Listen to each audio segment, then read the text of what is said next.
Hi అండి. Welcome to my channel. ఈరోజు మనం చాలా హెల్దీ స్నాక్ ఐటెం చేసుకుందామండి.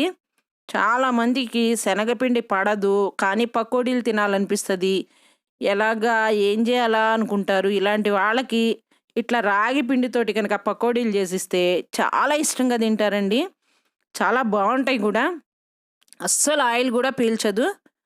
మనకి ఈ రాగి పిండి ఎటువంటి సూపర్ మార్కెట్లో అయినా దొరుకుతుందండి. ఒకవేళ దొరకకపోతే రాగులు తీసుకొచ్చేసి మరగూడ పట్టించుకోవచ్చు.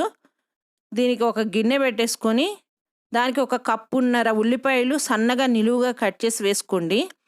కప్పున్నర అంటే ఒక 3-4 ఉల్లిపాయలు పడతాయండి. ఒక 2 పచ్చిమిర్చి కూడా సన్నగా కట్ చేసి వేసుకోండి. 2 రెమ్మల కరివేపాకు, పావు టీ స్పూను వంట సోడా, మీ రుచికి సరిపడా సాల్ట్ వేసుకోండి.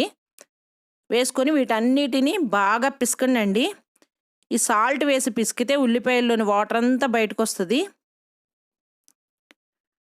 ఈ విధంగా బాగా పిసకండి. ఈ వాటర్ అంతా బయటకు వచ్చిన తర్వాత ఇప్పుడు మనం కప్పున్నర ఉల్లిపాయలు వేసుకున్నాం కాబట్టి ఒక కప్పు రాగి పిండి వేసుకోండి. ఒక 2 స్పూన్ల శనగపిండి వేసుకోండి. మీకు ఆ ఫ్లేవర్ కావాలి అంటే, అక్కర్లేదు అంటే స్కిప్ చేసేసేయచ్చు. శనగపిండి వేసుకోకపోయినా కూడా బాగుంటాయి. ఇప్పుడు ఒక పావు టీ స్పూన్ అల్లం వెల్లుల్లి పేస్ట్ వేసి ఈ మొత్తం ఉల్లిపాయల్లో కలిసేటట్లు కలుపుకోండి. ఈ వాటర్ కనుక సరిపోకపోతే కొంచెం వాటర్ చిలకరించుకోండి, ఎక్కువ వేయొద్దండి. మన పకోడీల పిండి లాగా వచ్చేటట్లు చిలకరించుకోండి. ఈ విధంగా కలుపుకొని పక్కకి పెట్టుకోండి. ఈ పకోడీలు నల్లగా వచ్చినాయి అని అనుకుంటారు. దీనిలో ఇప్పుడు ఒక స్పూన్ ఆయిల్ కూడా వేసేసి కలిపేసి పక్కకి పెట్టుకోండి. మనం నలుపు కాదు కదండి చూడాల్సింది, హెల్త్ కూడా చూసుకోవాలి కాబట్టి ఈ పకోడీలు చాలా టేస్టీగా ఉంటాయి. మీరు ఒకసారి ట్రై చేసి చూడండి. ఇది పక్కకి పెట్టేసుకొని స్టవ్ పైన డీప్ ఫ్రైకి సరిపడా ఆయిల్ పెట్టుకోండి. ఈ ఆయిల్ కాగిన తర్వాత పకోడీలని మీ బాండీలో ఎంత సరిపోతే అన్నీ వేసేసుకోండి. ఇవి వెయ్యంగానే ఇట్లా బుడగలు వస్తున్నాయి కదా, ఈ బుడగలన్నీ నూనె బుడగలన్నీ తగ్గిపోవాలండి.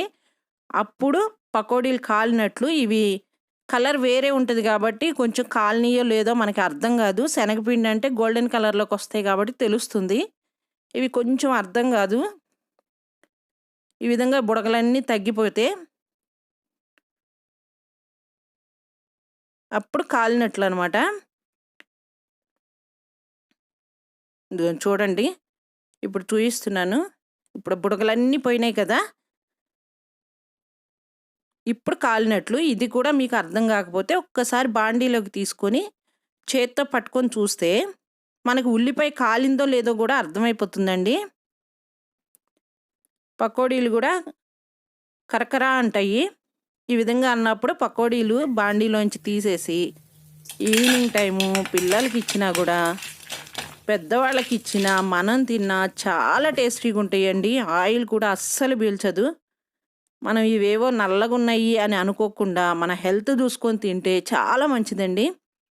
నా రెసిపీ కనుక మీకు నచ్చినట్లయితే నా ఛానల్ని సబ్స్క్రైబ్ చేయండి, లైక్ చేయండి, షేర్ చేయండి, పక్కనున్న బెల్ బటన్ని క్లిక్ చేయండి.